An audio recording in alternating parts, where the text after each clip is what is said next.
Hello students, I am Anamika and in the previous video we have discussed about empty set, subset and equal set. So today's video we are going to learn about intervals as subsets of R.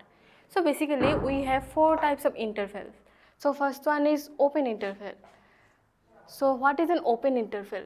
So let A and B belongs to R where B is greater than A, then the set of real numbers, that is Y, where Y is greater than A but less than B, is called an open interval and it is denoted by open interval A comma B. So in this interval all the elements are present but A and B are not present here. So if we want to give an example that 2, 3, this is an example of an open interval where all the elements between 2 and 3 are present but 2 and 3 are not present. That is, the endpoints are not present here. So then we have an interval that is closed interval A comma B. So what is a closed interval A comma B? The interval which contains the endpoints also is called closed interval and it is denoted by close bracket A comma B. So in this interval all the elements between A and B are present as well as the endpoints, that is A and B, are also present. And if we want to write an example, that is 2, 3. So this is an example of a set of closed interval, that is all the elements between 2 and 3 are present as well as the endpoint, that is 2 and 3, are also present. Then if we have closed interval A comma B open interval, then it is an interval where all the elements between A and B are present, including A is also present but B is not present. So if we want to write an example, then 2, 3.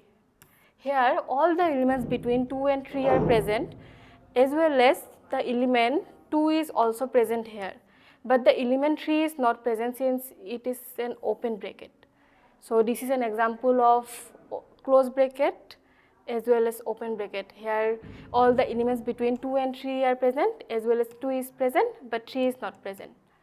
And if we have an interval that is open interval A comma B closed interval, then we will say that all the elements between A and B are present in the interval as well as the endpoint, that is B, is also present here. But A is not present here. And if we want to write an example, that is 2, 3. So in this interval all the elements between 2 and 3 are present as well as 3 is also present here, but 2 is not present here. So we have these four types of intervals. And then come to the next slide. Then we have the topic power set. So what is a power set? A power set is a collection of subset of a set A and is called power set of A and is denoted by P of A. So for example, if we want to write what is the power set of a given set, for example, if we have A equal to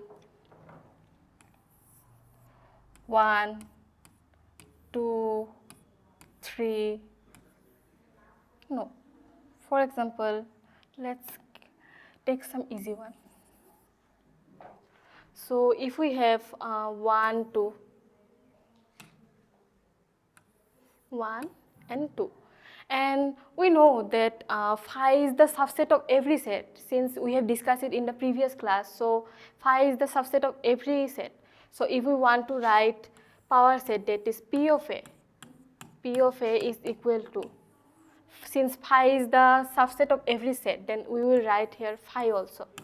Again, in the previous class we have discussed that if 1 belongs to this set, then 1 is the subset of set A, then we will write it as 1. Again, 2 is present here.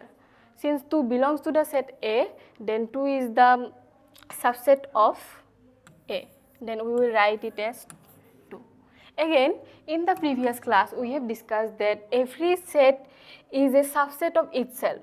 Then the set A will be the subset of A itself. Then we will write it as 1, 2. So this is the power set of set A. And if we want to know that how many elements will be in the power set of A, then we have the formula that is n of power set of A equal to 2 to the power m.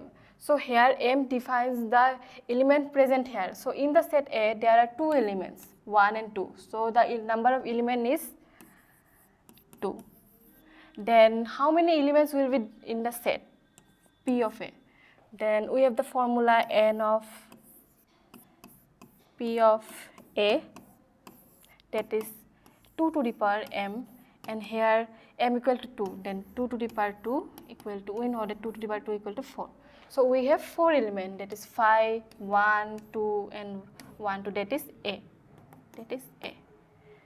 So we can find the power set of any set by finding the subset of set A, and we will know the how many elements will be present in the power set by this formula. That's all for today. Thank you, students.